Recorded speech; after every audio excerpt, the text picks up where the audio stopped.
Okay, so today we're going to talk about goals. You have prepared, looks like you've brought materials with you. I have some materials. Yeah, tendencies. Okay, so where do you want to start? Well, I guess I'll say this first. Every year we do a lot of planning for the business at the end of the year. From probably October on, we really start getting into it. This year has been the most intense and focused and thorough version of that, and it has spilled over into this year, planning for 2023 in January of 2023, which is not ideal to still be planning the year that you're currently executing on. Right. That being said, we started early enough that it's not like we procrastinated and now we're doing it.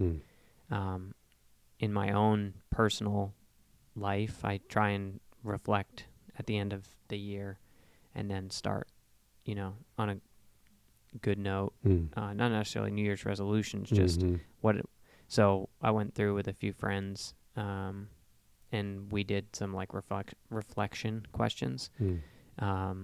What did we do? What did we feel like we did well last year? What did we feel like we needed to work on? And what did we learn, like lessons learned? And then we like all got together and talked about them. And we're really behind now because we've like pushed it off, keep pushing it off. It keeps creeping into this year. Yeah. But now talking about what are our goals for this year personally. Yeah. Professionally, we've been talking about those since October, so I feel like that's like totally locked up for me. Right. And this is obviously a huge part of that. Yeah. For me personally, but it's such a helpful thing for me to have. The end of the year and the start of the year are such good times for me because I'm so clear on where I'm going and what I'm doing. And the middle of the year, when it's busy, and for us, our business is usually slower December and January. Right.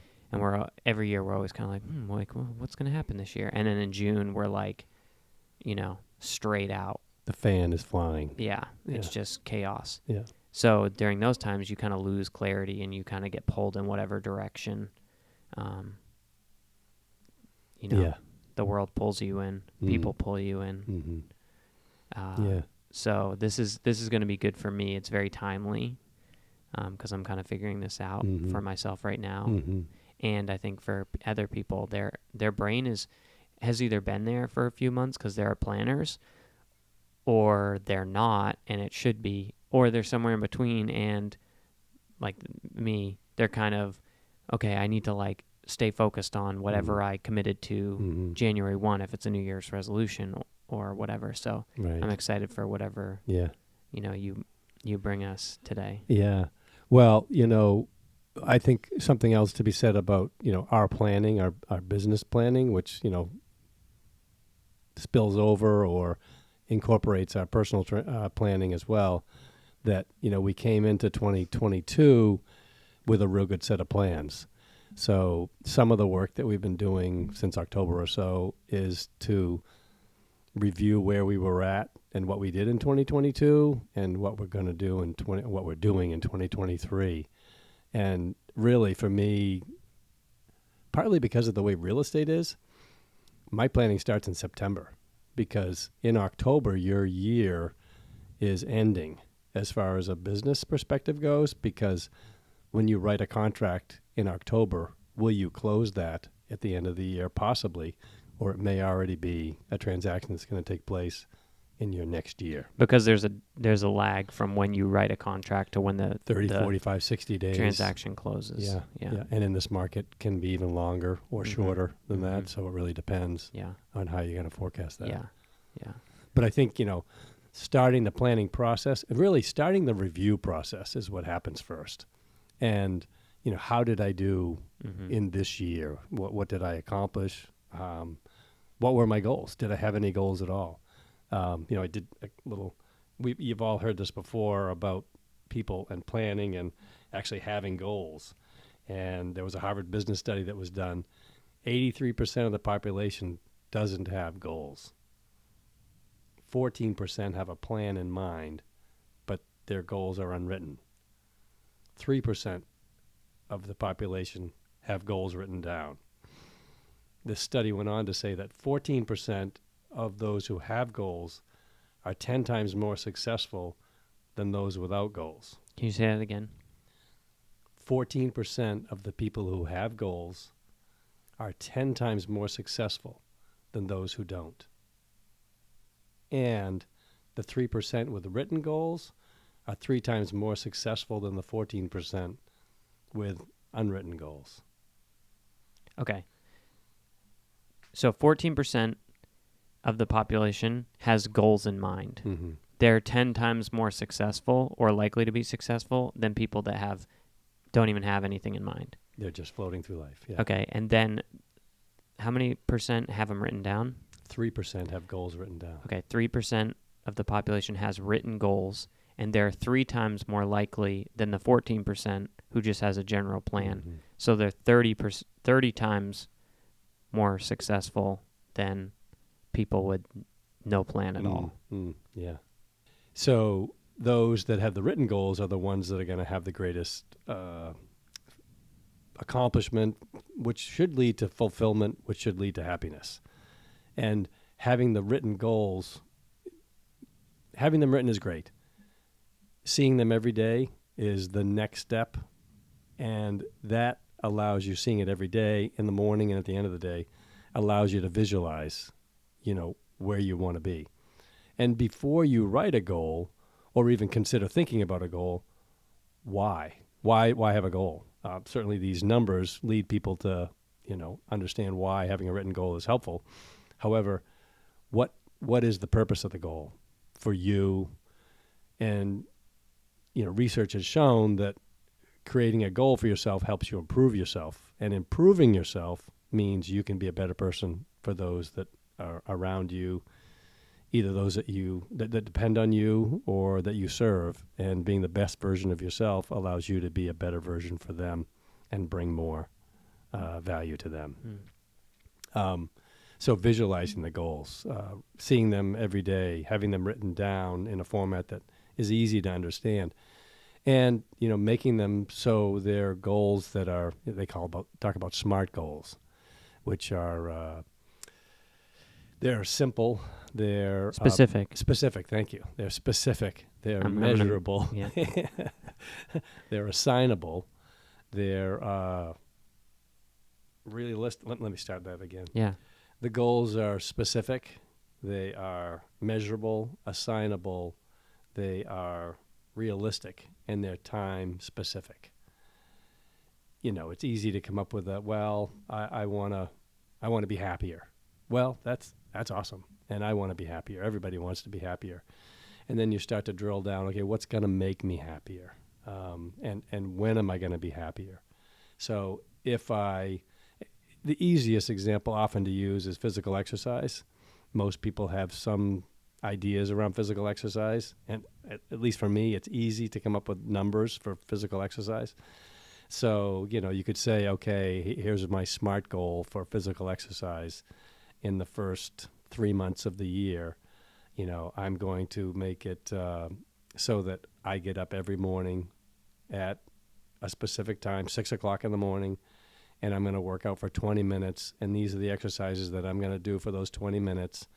And I'll do those. And then, at the end of that quarter, I'll start another set of specific goals that are going to get me to someplace. And maybe my goal isn't to lose weight. It's just to get in shape so that I can feel better about myself, and that I can help other people. Yeah. I think that listening to, there's a lot of, you touched on a lot of different things. You touched on the why would you set a goal, the how of writing a goal, the how of completing the goal, the what the goal would be about. But you also kind of branched into the system part of it. And I Yeah. think it's important to distinguish between Yeah. a goal and a system, because a goal says I'm going to lose 20 pounds, or I'm going to gain 5 pounds of muscle, or I'm going to run a marathon, or I'm going to sell, $100,000 worth of iPhones at, the Apple store or Right. whatever. Wherever you work, you maybe have a goal. Versus the system for doing that, the system can't be, I'm going to show up every day and sell. Right. That's not specific enough. Yeah. So I think it's important to distinguish between goals, which are important. They obviously we talked about, the 4% that are 30 times more likely, 3%. Yeah. or 3%, Yeah. sorry, Yeah. 3% that have their written goals. Mm-hmm. I would, that statistic is very vague on what are written goals, because if your goal is just written down, I want to be a millionaire, or I want to be, the fittest man in the world, I guarantee that that's not going to make you that successful, more successful than the general population. However, I bet those 3% that have written goals also have written systems or some version of that. So yeah, you talked about sure that last week, and that really connected with me, the systems idea. And I even heard somebody else talk about it that I was listening to last week. And the true value of, really setting the goal is the easy part. 100%. Anybody can say, I'm going to do this. But until you have the system in place that's going to make it happen, the nitty-gritty, the day-to-day, and boiling that sort of, do you start big, do you start small, how do you want to approach it? But once you're there, what are the things that you do on a daily basis to make that goal achievable, and that's your system? Right. And, I keep a list, I've got lists of things to do. And, Jay Papasan sends out his weekly email, and Jamie read that one to us this week that I had read. And, it talks about one of the next steps in goal setting is to see your goals every day, have them in front of you. And so I've started now with my list of things to do on a daily basis. The system that I've developed to a successful year are the 3 things that I have listed at the 4 things. There's 4 things that are listed at the top of that. And, at the end of a day, if I got to check on each one of those, I'm working towards my goal. Those little pieces are a far distance from the bigger goal, but they're the day-to-day habits that, will get in the long run where I want to go. Yeah. And you just touched on breaking down goals into systems, and there's layers to that. There's what is my yearly system for accomplishing my goal? What is my quarterly system? What is my monthly, weekly, daily. Yeah. Maybe even hourly. Starts to get a little, meticulous. And some people thrive on something like that, whereas other people need some variety. Yeah. I think you have to know who you are. Yeah, totally. When you're setting goals, 100%. You got to be realistic. You can't automatic. You know who you want to be. You do have to be realistic about who you're going to be and how fast you're going to get there. So you got to set goals that are measurable and going to give you some success. Don't set yourself up for failure right from the get-go. Have something in there that's going to give you wins on a daily basis. And talk about system. So Gary Keller and Jay Papasan wrote the One Thing book, and I've done some of their planning sessions before. There's a couples retreat that your mom and I did, not this past November, but the November before that. And you can find it in the One Thing. You'll find it in their systems. It's the whole goal setting for the now. And not just goal setting for tomorrow, but goal setting for where do I want to be someday. And, that's your big goal. If you're 60 years old like I am. When you're a grandparent. When you're a if grandparent. You're young. Or If you're 30 years old, what do you want to be? Right. And what does that look like? The horizon on a 30-year-old might be, where do I want to be when I'm 40 or 50? Maybe beyond that. But, it's a relative time frame. So where do you want to be someday? And then where do you want to be in 5 years from now? And Gary Keller says, how does that go? We vastly overestimate Yeah. what we can do in 1 year and vastly underestimate what we can do in 5 In years. 5 years, yeah. So someday, 5 years, 1 year, then you break it down to 1 month, and then it's a week, and then it's a day. And what are you doing? All of those tie together, and that's the system basically. Right. The system is inside of a year. I think the system is inside. I mean, you have to have a yearly goal. A yearly goal is I almost don't value a yearly goal because to me, we overestimate what we can do in a year. Yeah. And it really doesn't matter what I do this year for volume or production or whatever. If I follow my system, I'm most likely to come close to, hit, or exceed my goal. So out in 5 years, having goals and dreams and desires to create a compass heading for my systems to aim towards those things, but inside of a year, the systems are what are going to take you. Yeah. Over 5 years, you're going to do way more than you ever thought. In a year, you're not going to be where you wanted to be. So I really like dreaming in the 5-year realm, and in a year realm, it's almost painful for me to think about where I'm going to be next year at the end of 2023, because I know I'm going to be frustrated and think I should have done more. I should be further ahead. But in 5 years, I know I'm going to be like, I can't believe this happened already. Yeah. And so for me, it's really important to set your dreams and desires in the 5-year realm, and then over the next year, just focus on your systems. Just focus on what do you do daily, weekly, monthly, quarterly, and the year will take care of itself, and the 5 years will definitely take care of itself. Yeah, it's really easy to set those 1 year goals and to start the year, and life gets busy and you lose track of those goals. Yeah. By the time you reach June, July, it's like, was that really important to me or not? So, we have incorporated in our planning, in addition to all this one thing, thinking the 12-week year. So we basically, which is a book. Yes, it was written, and so we set goals on a 12-week, 1 quarter basically basis, and that's a year. So that and we all think about that. What have I done this week, which is technically almost a month. So to explain that a little bit more for people, the concept of the book is to take each quarter and pretend like it's a year. The reason is people will work really hard in January, February, and March, and they work really hard in November and December because they know they didn't accomplish what they want to accomplish. Yeah. And so you're forcing that feeling of the high and low, and then the high again, of the year into a quarter. Each week in a quarter, there's 12 weeks in a quarter, represents a month of the year. So week 1 and week 2 are January and February, and week 11 and 12 of the quarter you pretend are November and December, and so on in between.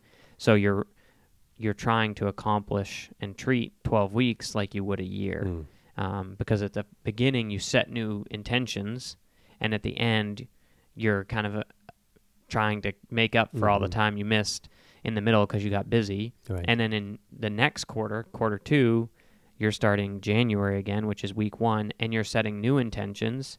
And so it's kind of like, oh, wow, that quarter really got away from me, rather than letting a whole year go by where you're like, that whole year got ahead of me.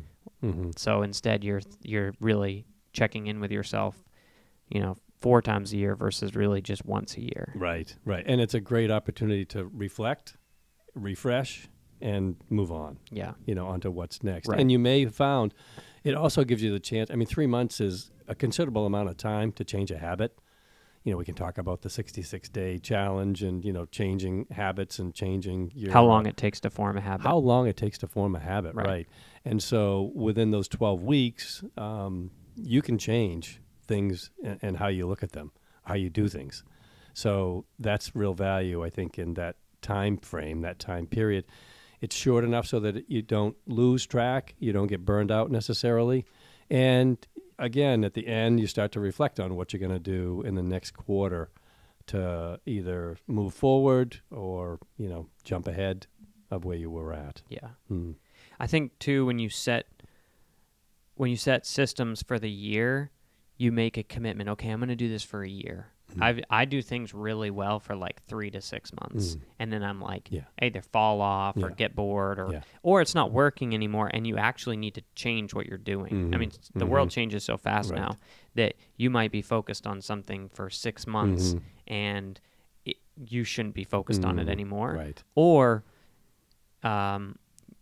you should be focused on it still. It's a 10-year thing that you should never stop doing, and 6 months later, you've kind of checked out because it's too long to keep on your list. Right.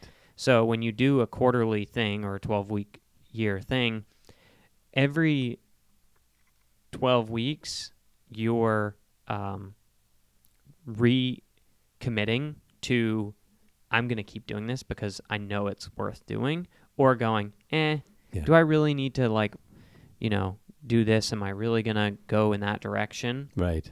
And so the things you do in week 1 of, quarter 2, you're on board with.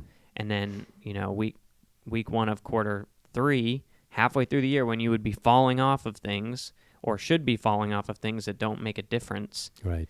You're going, I'm going to commit to doing this, or that's not working. I need to readjust. Yeah. And so I think it's really powerful. And we report out. So I think the other thing to share from our experience doing this is that every week we have maybe 3 or 4 things. It could be 1. It doesn't matter. But it shouldn't be 10 because that's too many. Right.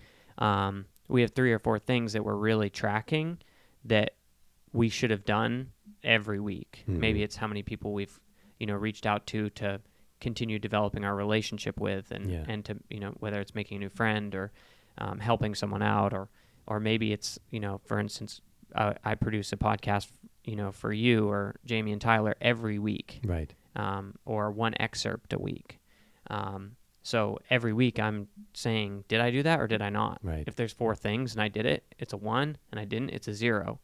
And then, my score, if I didn't record a podcast, I didn't do an excerpt, and I did my 2 other things, that's a 50%. Right. That doesn't feel very good. Right. And then the next week I come back and I did it, 75 or 100%. It's like, wow, it's so much better. Yeah. And that's the I system. did it, and I can do it again. Right. Yeah. Exactly. And when you see those checks on a daily basis, morning and at the evening, am I going to do it? I'm going to do it today. And then, did I do it today? Yeah.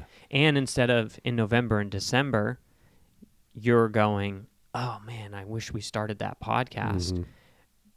On Sunday night when I'm scoring myself, I'm going, I didn't record that podcast. Or I'm going, thank goodness I recorded that podcast because I get, to say I did tomorrow. Right. And we're really like, we have a weekly meeting as a team. We report out every week. Everyone on the team knows what we're doing. It's not like, I can't report 100 and people are like, we haven't seen a podcast in 3 weeks. Like there's accountability and transparency. You don't put anything in your thing that you're not comfortable with people saying like, hey, what's up with you not doing a podcast? Or, you not, reaching out to that person you said you were going to reach out to. And the thing too is the consistency of it is it's not a here and there to-do list. It's not like, oh, I need to do this next week. Because that just, you can chase a bunch of squirrels. Sure. In that way. This is stuff you're committing to doing for a quarter every week. Yeah. If it's 5 things, 5 contacts or whatever, you're committing to doing that, for a quarter. Right. So don't do anything you don't want to do for 12 weeks straight. Yes. Yeah. And you sort of introduce the idea of, there's the someday goal, the 5-year goal, the 1 year, the month, and the week and the day. And then, you're going to develop what's called a GPS, goals, priorities, and strategies. And what's the goal? What are the 3 priorities and what are the 5 strategies that you're going to do to accomplish that? And, we have that in place for our team, and we do that on our personal things as well. And then from there you go with a 411, which is, what am I going to do in the month, in the week, in the day to get my things accomplished. Okay, so we'll break that down for people a little bit more. You touched on the GPS. Goals, priorities, strategies. It's really goal. Yeah, goal. What you could have multiple GPSs. Right. You could have a business one. You could have a personal one, fitness one. So goal, run a marathon, or let's just say that. Yeah. Priorities, like what are the 3 things I'm going to do in order to run a marathon? I'm going to 1, run, 2, eat clean, 3, rest and recover. Okay, so running, like what, and these things all need to be smart. So the goal is run a marathon in under 4.5 hours, which I wouldn't do obviously, by June 1st of 2023. Okay, that's like a very good. It's pretty good, I should say. You could probably hammer it down a little bit more. And then your priorities. So then it would be run. Priority 1 is run. Well, that's not specific enough, right? Yeah. Okay, I'm going to run 5 or however many miles a week, every week until, that event. And then you would have a specific goal for your nutrition and a specific goal for rest and recovery. And then, or priority, excuse me, you'd have a specific priority for each one of those 3 things. You have 3 priorities. And then within each one of those, you have 5 strategies. 5 strategies for running, X number of miles a week, 5 strategies for eating clean for 6 months, and then 5 strategies for getting good rest and recovery for 6 months before the event. And all those should be very specific. A good strategy is not go to bed early. It's be in bed by 8 p.m. every night, except for Friday, right, when I take a cheat day or whatever. Yep. And this sounds really easy to do, like 1 goal, 3 priorities, and 5 strategies for each priority. If you write one of these and you work with a coach that helps you to actually get them where they need to be so they're specific enough and measurable and time sensitive, it is so hard because you write something, you're like, okay, this. Yeah. And then it's like not specific enough, or by when, or how are you actually going to do that? Is that possible? Be in bed at 7 p.m. every night for 7 nights a week for the next 6 months. Like, that's not going to happen. Yeah. So what are the allowances? What are the tolerances? Or it's that realistic. It's so hard. Yeah. It's very hard to write these things. It's very hard. You got to write realistically. At the same time, you need to push yourself. There's got to be that balance of pushing versus, reaching a goal. And, that's not an easy thing to do. Yeah. It's probably the biggest challenge. And when you think about why people don't accomplish their goals or don't set them, is it fear of failure or is it fear of success? Yeah. There's an element of that in there. And, probably it's the pain pleasure equation as well. But most people probably, are reluctant to set a goal because they don't want to fail. Right. They don't want to set themselves up for not doing what they said they were going to do. Yeah. Juliet shared this great Jim Rohn video to our, I think it might have been, she might have just shared it as an inspiration opportunity. Yeah, she did. I don't know if she shared it from our social media account, and we maybe can add the clip in here. Yeah. And my caution was always the risk. Risk used to drive me right up the wall. I used to say, what if this happens?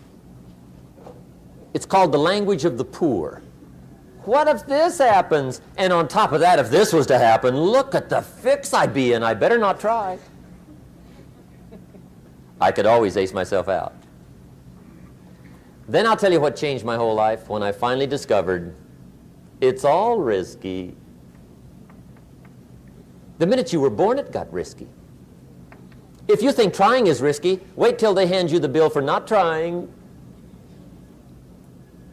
If you think investing is risky, wait till you get the tab for not investing. See, it's all risky. Getting married is risky. Having children is risky. Going into business is risky. Investing your money is risky. It's all risky. I'll tell you how risky life is. You're not going to get out alive. That's risky. He talks about, wait till you think the bill for trying is hard. Wait till you get the bill for not trying. Yeah. And I think that, all the pain that we feel in our lives is because we haven't done what we know we need to do or want to do, Mm-hmm. or a lot of it is caused by that. And when you look at, first you have to get on board with trying. Mm. And then there's the doing of it. Trying is hard enough. Then you Mhm. try and do something, and it's Mhm. like, oh, man, I thought all I was going to have to do was try. Mm. I set my goal for a 1-year goal or a 5-year goal or someday goal, and I thought just trying to move in that direction rather than just coasting, being in the 80% that just coasts, Mhm. I thought that was going to be what was going to get me where I wanted to be, but it's actually not. You realize that you've moved into the 14% that has a plan. How about the 3? I would say that 3%, it's not, they don't have goals written, they have systems written, if Yeah. I had to guess. Right. Because if they've written a goal down, they've Mhm. probably written a system down. And truth be known, probably in that 3%, there's a wide array of how detailed those are or are not. And that's going to be driven partly by the personality. Mm-hmm. Some people who are high visionary, they're probably going to have more vision built into their goals than somebody who's highly detailed, kind of the implementer type. Right. And you got to balance that out. You mentioned coaching. One way to really help refine your goals is to have a coach Yes. who can help you. They would understand who you are and how to write your goals so that it's, I'm not going to say easier. It really is simple. It's just a matter of, doing it. Right. So you got to kind of take into account who you are and, again, who you want to be. So if in 5 years you want to be, have run 10 marathons, build that into your systems. And it is really quite simple to Yeah.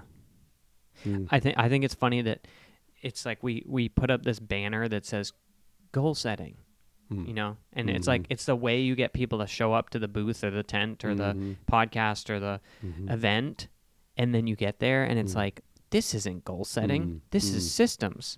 Because, and if they're just, goal setting is like a 5-minute conversation. It's like, what do you want to do? Right. I want to do this. Yeah. Okay. Yeah. Bye. Yeah. Yeah. That would be a goal setting Yeah. event. Yes.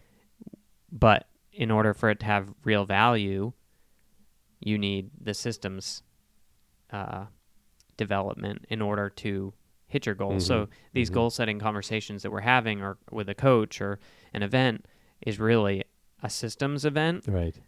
But you can't call it a systems event because none of the people that want to goal set will show up.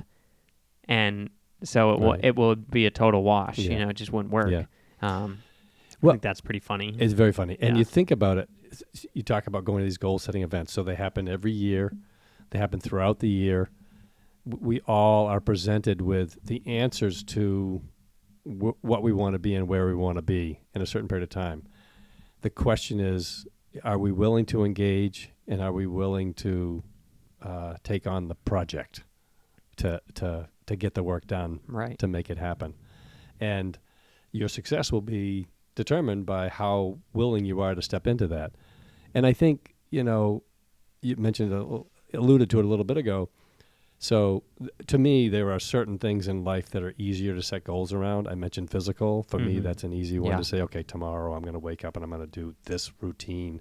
I'm going to do it every day, whatever it happens to be. So physical is easy for me. To really, set yourself up for success, you need to look at all the components of your life and have a goal around each one of those so that you can truly be improving your whole self and not just one. Because there has to be, they talk about balance. There is no balance, that you are balancing where you're at in life. There's the ballerina, is she in balance when she's on her toes? She's always balancing. She's always trying to find, you may not see it because it's so subtle with her practice, because she's practiced so much that now she can stand on her toes and appear motionless, when in fact she has trained herself to be. She's moving to and fro. She's moving to and fro. Super subtly. Super subtly, yeah, exactly right. So, when you look at the different aspects of life that you're going to focus on, you've got your personal life, you've got your key relationships, your physical, the job that you do, the business that you're in, your financial and your spiritual roles. And to me, they're all balls that, make up where you're at in your life. And the one thing, if you follow the one thing, the book and the process, they define those as the 6, major elements of your life, and that 7 parts of your life. And there's what is the one thing that you can do in that particular part of your life, such that by doing that, everything else would be simple or unnecessary. Mm-hmm. And so trying to boil it down again to develop that system for the one thing.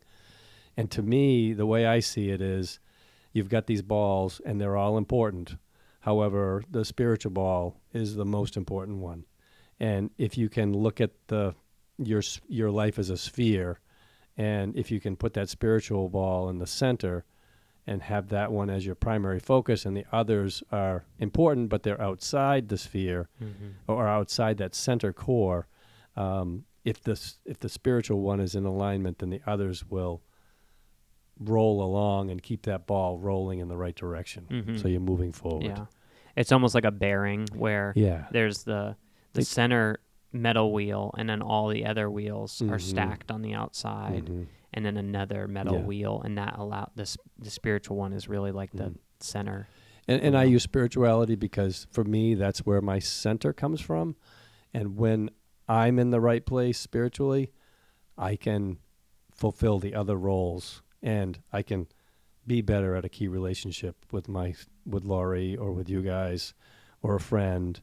And physically, I'm in a better place because I've just got that center in my life in the right place. It's the same thing with work and personal. But and then there are goals within each of those circles that you are working on constantly to try to reach mastery. That's what they say.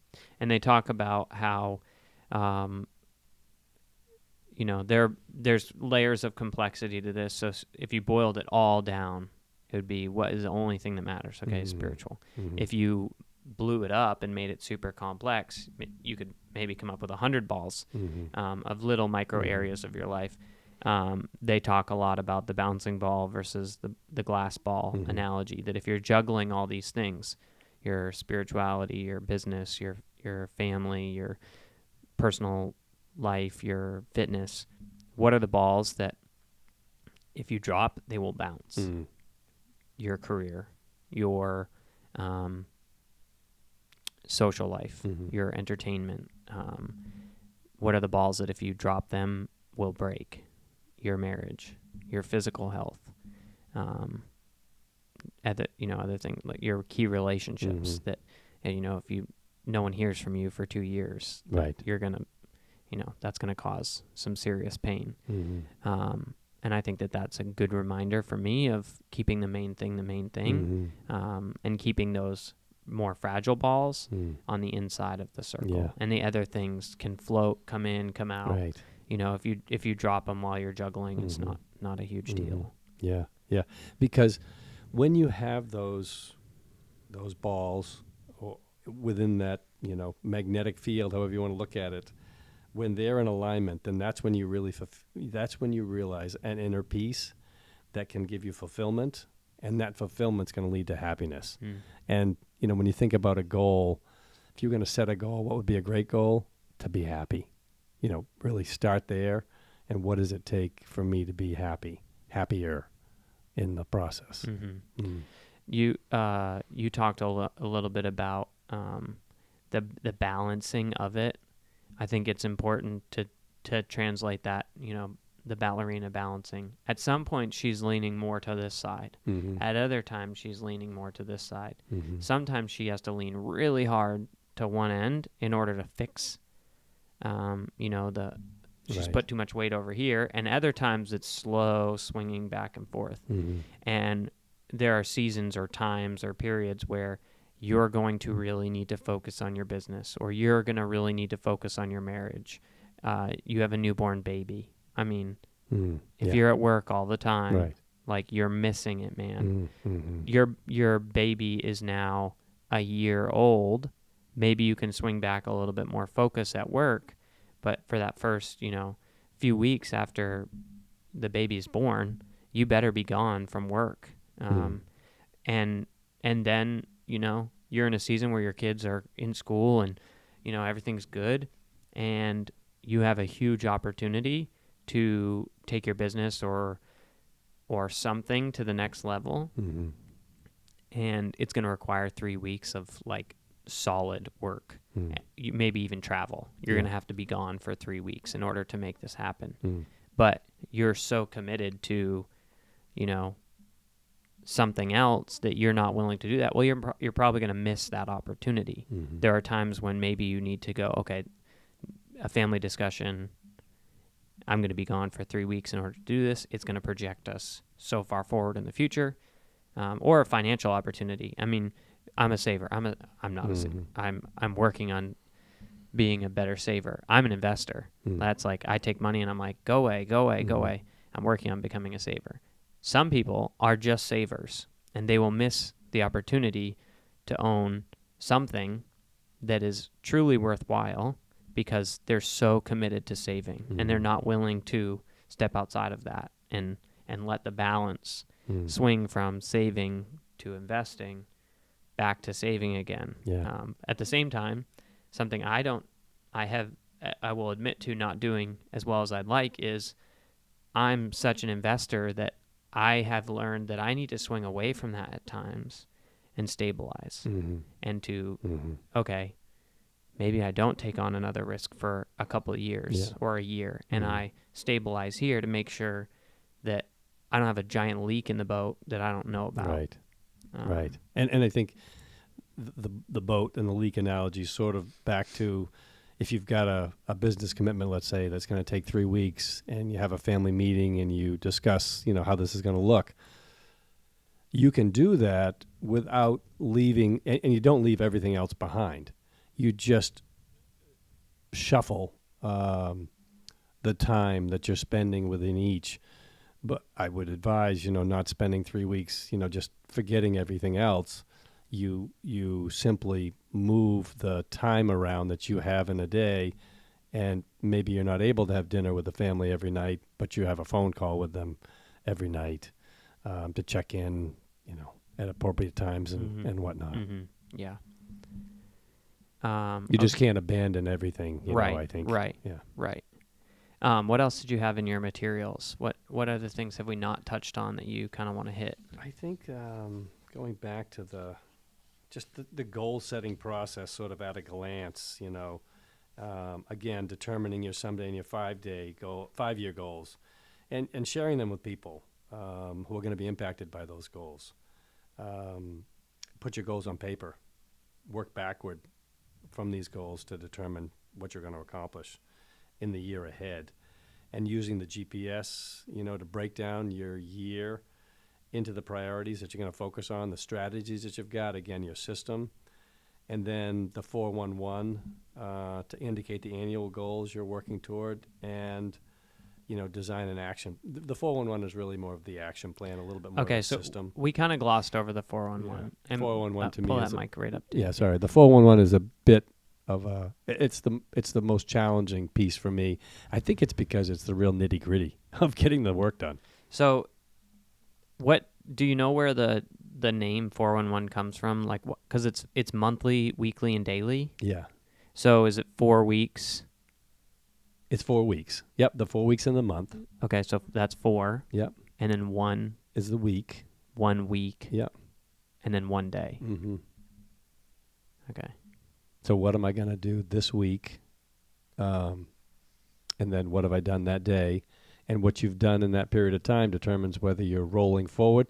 If you had a goal of running 10 miles and you ran 8, well, the way the system works within the 411, the next week you would run 12 miles. Which is something we haven't touched on is what happens when you don't accomplish X, Y, or Z. Right. Is that just like, oh, I won't hit my goal, or kind of like an erase and replace method where my goal last week was to run 10 miles. I ran 8, like you said. Right. So this week I need to make up 2, so I'm running 12. Right. If I run 9 this week, I carry the 3 I didn't run this week, and now I'm running 13. If I run 7, it just like keeps compounding. Yes. So it's 1, motivation to do it, and 2, there's a consequence that if you don't do it, it's not like you don't have to do it. It's like you have to make it up, and it's actually worse than this week. And maybe there was a reason why this week, but you better hope there's no reason next week, and then the week after that. And that's something I've heard. I think it was Diana Kokoska used to say it. There's 2 normal weeks in a year. There's 52 weeks in a year, and 2 of them are normal. People are always coming in to, whatever and saying, oh, it's a crazy week. Oh, it's a crazy week. Yeah. 2 weeks out of the year, it's not crazy. Yeah. So when you set an intention or you kick the can down the road, which we all do, I'm not saying I don't do that. Yeah. I do it all the time. You're lying to yourself and saying it was a crazy week is not, that's just not going to work. Either change your intentions or, do it. Yeah. Kind of thing. Yeah. And that is the rub for me with goals and systems is the doing of it, because you can set all these intentions. I'm going to do this. I'm going to do that. How do you handle not doing it? Because you're not going to do it. You're not going to do everything perfectly. So how do you handle that?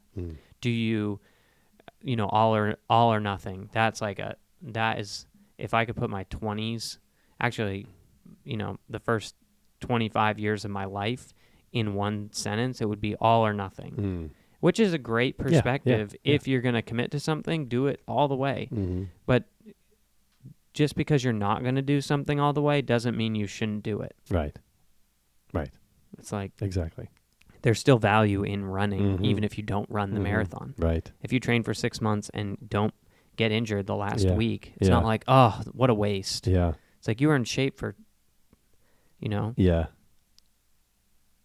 6 or 25 weeks, cool. Yeah. Yeah. I just made me think of something. Simon Sinek. Simon Sinek, who wrote Start with Why. Start with Why. Is one of them. Is one of them, yeah. He was just on I saw him. He was talking about Nike, and is it Bill Knight, who was the founder of Nike? I don't know. Yeah. Their whole campaign of just do it. Well, who was that really targeted towards? Was it the professional athlete, who, had reached the pinnacle of success? Well, not really. It was really designed, and this was it. He was at an event, and he asked who here runs, and everybody stood up. And then he said, okay, who here runs twice a week? And a certain population sat down. Other people remaining. He said, okay, who runs 3 days a week? More people sit down. He said, who runs 5 days a week, and it doesn't matter if it's raining or if it's cloudy or if it's snowing out, you run. And there was a certain small percentage of people that were still standing up, and he said, that's who Nike's talking to. That's who we're aiming at, because you're doing it. You're just doing it. Right. Yeah. Right. Yeah. I want to circle back briefly, at least, to something that you talked about earlier, which was fitness is the easiest or most clear to set goals. For some reason, people just it's like, oh, I'm going to go to the gym 5 times a week, or I'm going to lose 20 pounds, or what. It's just easy to understand. And I've been listening to, I can't remember his name, but he's the author of Atomic Habits. James Clear on Tim Ferriss. Yeah, I was listening to that too. Yeah. And they talked about what habits are upstream of the other things I want to do that will create the success and accomplishment and fulfillment that I want in life. And to me, fitness is the most, spirituality, I would say, is the most upstream. And developing spiritual habits is like infuriating because it is not, I mean, maybe it is clear, but it is not as clear to me as fitness is. I think because the physical, at least for you and I think, is not emotional. It's a do. And it's much more measurable. Much more measurable. The spiritual is an inner emotional connection that until you have to really be vulnerable, I think, in the spiritual piece of it versus the physical. Maybe for some people that's more vulnerable. It's not for you and I. It is just a matter of, here's some numbers that I'm going to go after on the physical. I'm just going to do it. And I think the spiritual piece is just a little more challenging because of the emotional part of it. Yeah. You're really making yourself vulnerable, and you have to be extremely intentional, I think, with the spiritual piece of it to make gains. And maybe for some people, that one is like, oh, I've got that figured out, but like, good luck getting me in the gym. And I'm like, if your spiritual is figured out, how are you possibly not, fit or whatever? Because they all intertwine. Right. They all touch. They all overlap. Yeah. And, my physical is going to be a lot stronger when my spiritual is in a great place. And they're going to overlap in ways like I'm going to be working out and I'm going to be listening to a podcast or a book or something that's going to improve my spiritual connection with God. No doubt. That's great.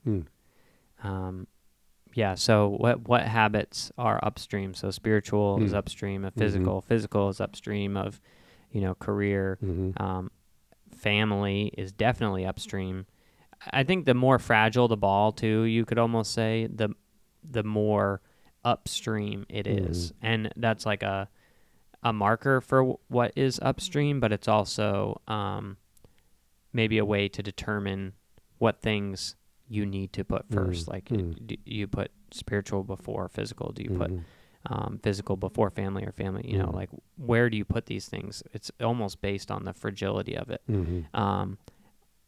I think spiritual and physical, but especially physical because of its ability to be understood and felt and measured, and is probably my number one upstream thing. I notice such a difference when I've kind of fallen off, or I'm not pushing myself, versus when I'm like totally on the program.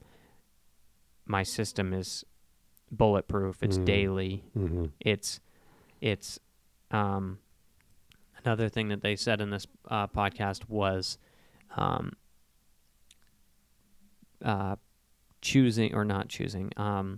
prioritizing the habit over the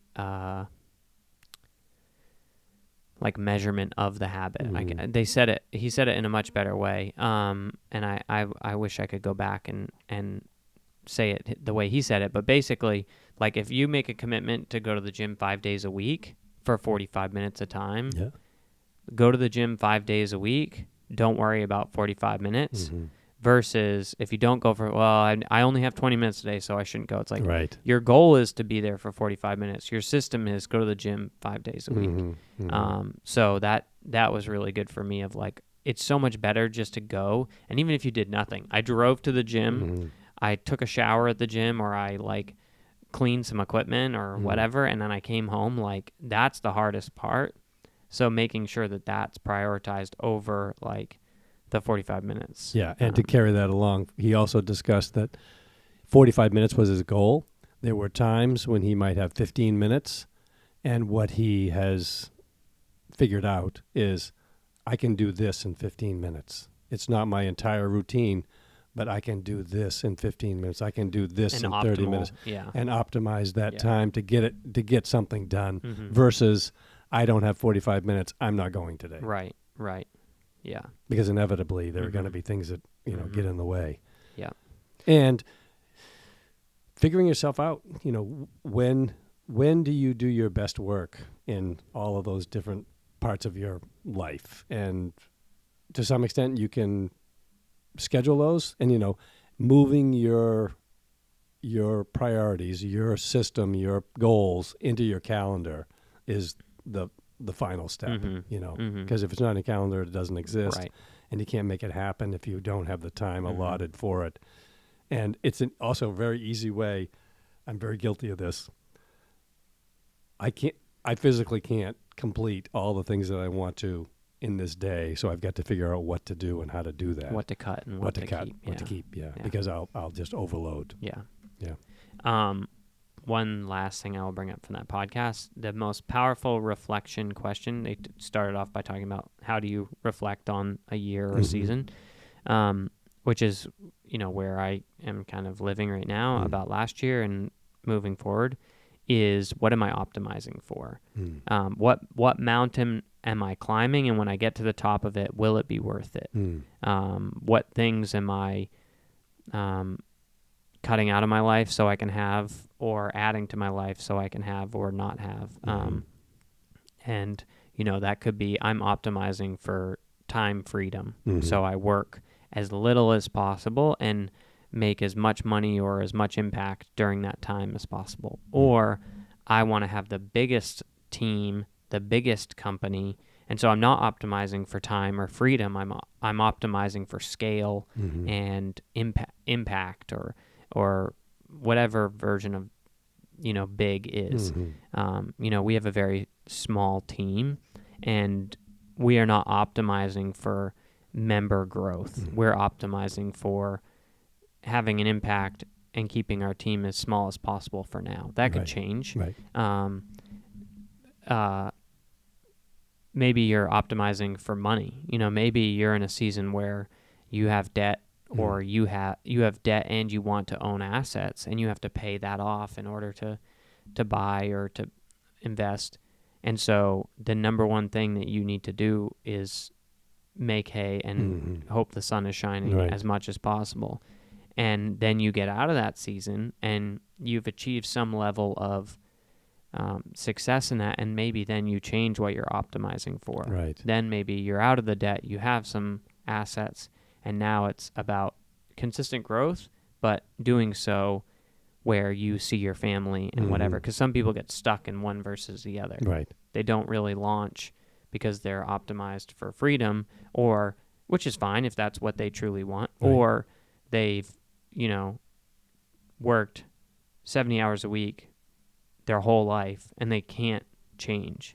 So many successful people got that way not because they forced themselves to be, but because that's who they are, just naturally fell into. Yeah, right. And they're the kind of person that works 70 hours a week and is very consistent and competent. And so 30 years later, they're super successful, but they haven't got out of their own way in other areas of their life, and they've dropped a lot of balls that are very important. Yeah.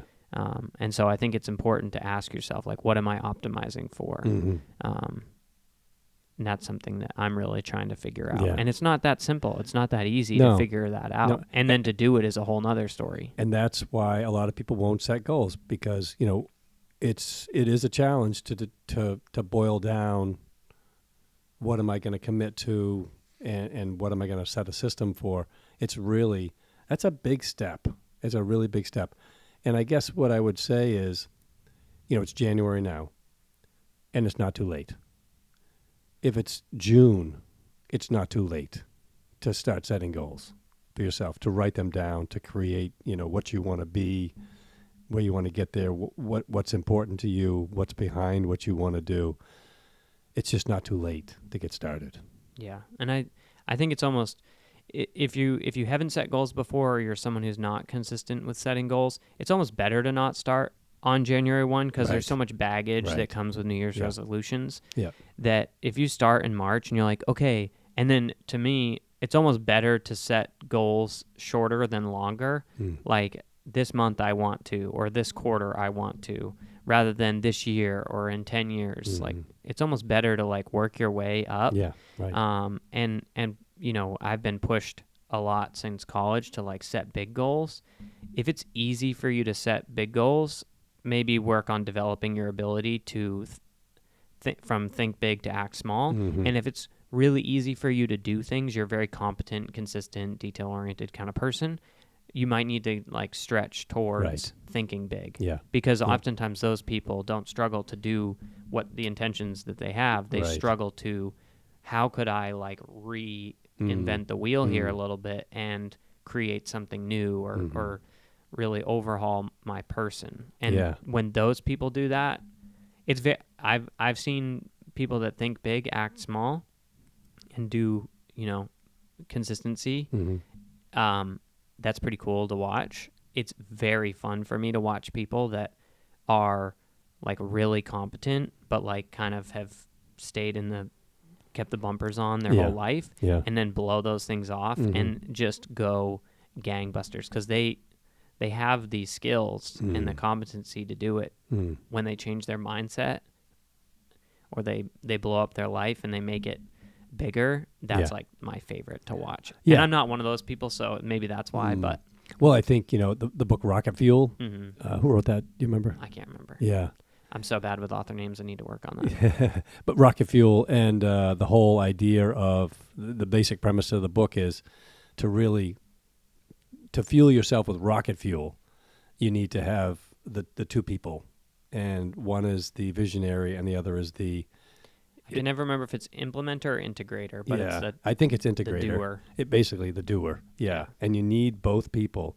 And you may not have, but when you're goal setting, oftentimes you're on your own, but you've got to be both people. Right. And some businesses are just one person. Yeah. It's a lot easier. They oftentimes are called the builder and the seller, and it's much easier to teach builders to sell later in life than it is that you basically can't teach someone that's a salesperson engineering later in life, or it's like so much harder to do. Right. And that is something to know, that like stay in your lane. Right. Stay in your lane. At some times, you're going to need to do more building as a seller, and as a builder, at some times, you're going to need to learn how to sell and push yourself. And I think that it's a lot easier to partner up in the short term because you have someone who's leveraging your weaknesses. Right.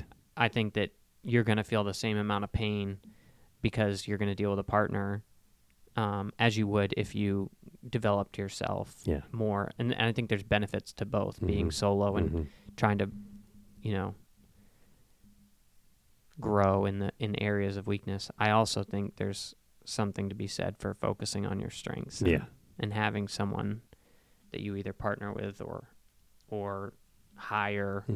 I mean, a lot of times when people are single business, they have one employee, and usually that person is the doer. Is the counterbalance. Yeah, right. Yeah. Well, you take that to your relationships too. I mean, primarily your marriage relationship. Totally. The combination of the two, make a greater whole. Yeah. Yeah. Anything else you want to say before we finish up here? No, I think that's good. Yeah, that was good. Yep. Okay, great. Love you, Dad. Love you, Guy. Thanks.